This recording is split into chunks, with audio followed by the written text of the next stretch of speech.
Bíblia em Foco, com o evangelista José Luiz. A paz do Senhor para os irmãos. Boa tarde. Gostaria de transmitir uma palavra aqui de Deus. Se encontra no livro aos Gálatas, capítulo 3, versículo 13, aonde o apóstolo Paulo escreve à igreja da Galácia, aos Gálatas, a seguinte palavra: Cristo nos resgatou da maldição da lei. Então, essa palavra que Paulo está dizendo, Cristo nos resgatou da maldição da lei, fazendo-se maldição por nós. Ou seja, Paulo não está dizendo que a lei é maldita, mas que aquele que não cumprisse a lei por completo, né, estava envolvido em uma maldição. Então, Cristo se tornou maldito por nós, ou pendurado no madeiro, né, por conta dos nossos pecados. Ele morreu na cruz para libertar da escravidão da lei. Então, o tema dessa mensagem é salvação, né? Ou pecado e salvação,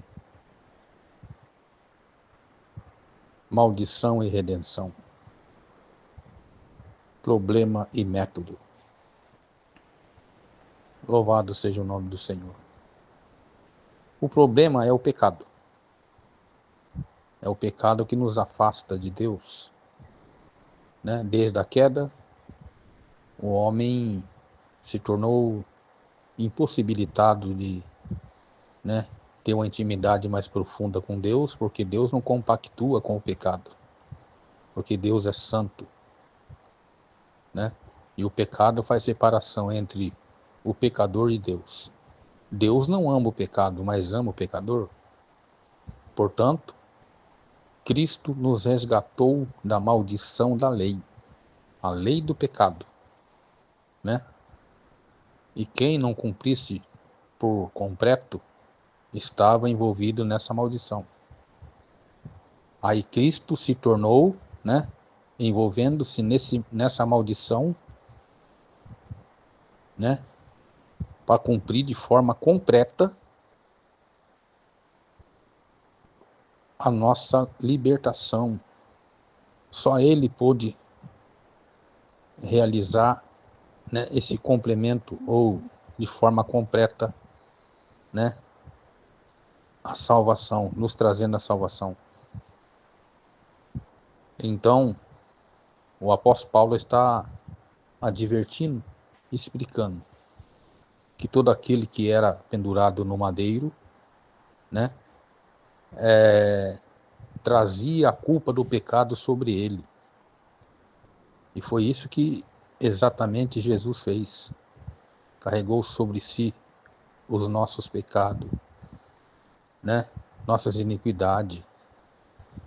E por suas pisaduras nós fomos sarados, segundo o profeta Isaías. Ele não abriu a sua boca, foi para o matadouro como ovelha muda. Então, veja, irmão, o amor incondicional de Deus. E quais são as 3 raízes do pecado? A concupiscência da carne, né? Os desejos sensuais desordenados, né? A luxúria, né? Tudo aquilo que vem satisfazer a carne. A segunda raiz é a concupiscência dos olhos. Tudo aquilo que se vê, que se cobiça, né? Tudo aquilo que a pessoa prioriza no sentido de materialismo, cobiça, né? Coisas que ficam por aqui mesmo. E a terceira e última raiz do pecado, né, é a concupiscência, né, ou seja, do orgulho, a soberba, né? É isso. O orgulho, a soberba, as pessoas que querem se tornar poderosos, querem se tornar igual a Deus, entendeu? Então, essas três raízes consolidam o pecado, entende? A concupiscência da carne, a concupiscência dos olhos, né? E a concupiscência que dá sentido no orgulho, na soberba, entendeu? Então, Cristo nos resgatou da maldição da lei. Foi o único que conseguiu completar de forma completa, né? A lei sobre o pecado para nos dar uma redenção eterna. E a toda a vida de Jesus foi redentora. E ele redimiu. O evangelista Lucas, no capítulo 4, verso 18, ele vai dizer que Cristo veio libertar os cativos da prisão, dar vista ao cego e anunciar o ano aceitável do Senhor, né? Libertar os cativos da prisão, pessoas que estão presas, dominadas, acorrentadas, possuídas, amarradas, né? Por força sobrenatural, por desejos desordenados, concupiscência visual, né? Orgulho, soberba, luxúria, gula, tudo isso, irmão. Jesus veio libertar, nos dá vida e vida com abundância. Então, o resgate aconteceu ali, naquele madeiro, né, a qual Cristo foi pendurado. Então, o problema é o pecado. Agora, o método. O método é a libertação, né? É a redenção. É a graça que está sobre nós, né? Porque o apóstolo Paulo que diz que pela graça sois salvo. Isso não vem de vós, é dom de Deus. O que significa isso? Cristo morreu na cruz, sendo nós ainda pecadores. Então, vamos entender, a cruz é redenção, salvação. A cruz é forca. Nas tradições antigas, ou nas tradução antiga, o termo forca era utilizado para mostrar esse lado da cruz, né? Não nas traduções modernas, mas nas antigas. Então, no mesmo tempo que a cruz é redenção, ela é forca. Aí alguém pode pensar, mas como assim forca? Simples. Temos que morrer para o pecado, morrer para as coisas que nos afastam de Deus, né? Ou seja, o apóstolo Tiago escreve que quem faz amizade com o mundo é inimigo de Deus. Então, assim como uma forca, né? Ela termina com a vida de uma pessoa, tanto na forma suicida como na forma da lei, numa lei, né? Numa lei colocada, né, pelas autoridades da antiguidade, que alguns eram enforcados como pena de morte, né? A forca ali, no sentido da cruz, significa, né, morrer para o mundo e nascer para Jesus. Jesus é a redenção, ele é o novo nascimento. Ele é a água. Jesus disse, aquele que não nascer da água e do Espírito não pode entrar no reino do céu. Não, ou seja, então, a cruz é uma forca, no sentido de morrer para o mundo, nascer para Jesus. Enforcar todas essas coisas que estão nos afastando de Deus, né? Exterminar essas coisas que estão nos provocando afastamento de Deus, né? Morrer para o mundo, no sentido espiritual. né? E se converter para Jesus, ser redimido por Jesus. Ele é o Redentor, Ele é a salvação. Então, muitas pessoas, irmão, continuam, né, afastadas de Deus, no que diz respeito, desacreditado, né, não está mais com aquele entusiasmo de servir a Deus, perder o ânimo, né, e precisam ser resgatados, libertado, redimido, né, transformado. Então, a cruz é uma forca no sentido de morrer para o mundo e nascer para Jesus. A cruz é uma redenção.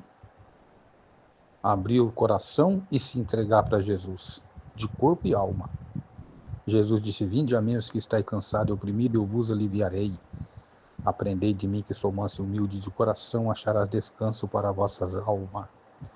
Porque o meu fardo é leve, o meu jugo é suave. Né? Aí o que acontece, irmãos?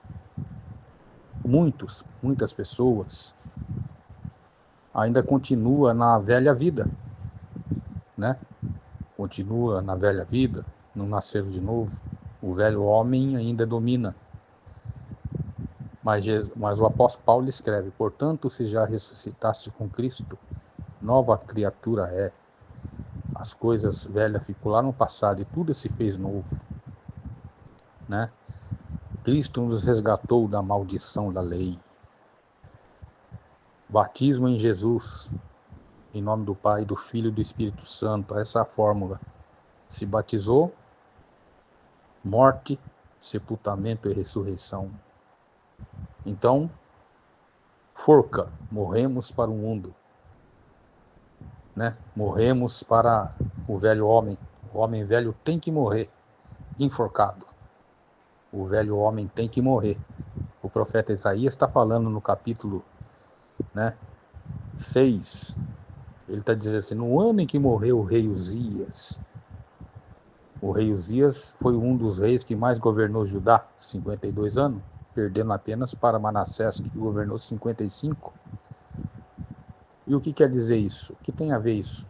No ano em que morreu o rei Uzias, eu vi o Senhor assentado no alto e sublime trono, e o seu manto enchia o templo. Ali é sinônimo de purificação, redenção. O profeta se sentia morto, né? Totalmente dominado. Ele está dizendo: ai de mim que vou perecendo, porque eu sou um homem de impuros lábios. Eu vi esse sentido, né? Ou essa experiência sensorial do profeta é o seguinte: ao invés de nós usar os olhos para cobiçar, né, invejar, né, desejar, vamos usar os olhos para olhar Jesus, autor e consumador da fé. Ao invés de nós olhar a vida dos outros, vamos olhar a nossa vida. Ao invés de nós usar os nossos olhos como concupiscência visual, concupiscência dos olhos, aquilo que se vê, olhar para as coisas que as pessoas fazem de errado, vamos olhar para nós primeiro, tirar a trave nos nossos olhos, para depois então poder olhar as pessoas. Enquanto eu aponto o erro de um, tem 10 apontando para mim. Isso é concupiscência dos olhos, tanto materialista como legalista, né? E como autossuficiência, no sentido da concupiscência, né? Do orgulho, da soberba também, certo? Eu vi o Senhor assentado no alto e sublime trono. No ano que morreu o rei Uzias tem que morrer na nossa vida.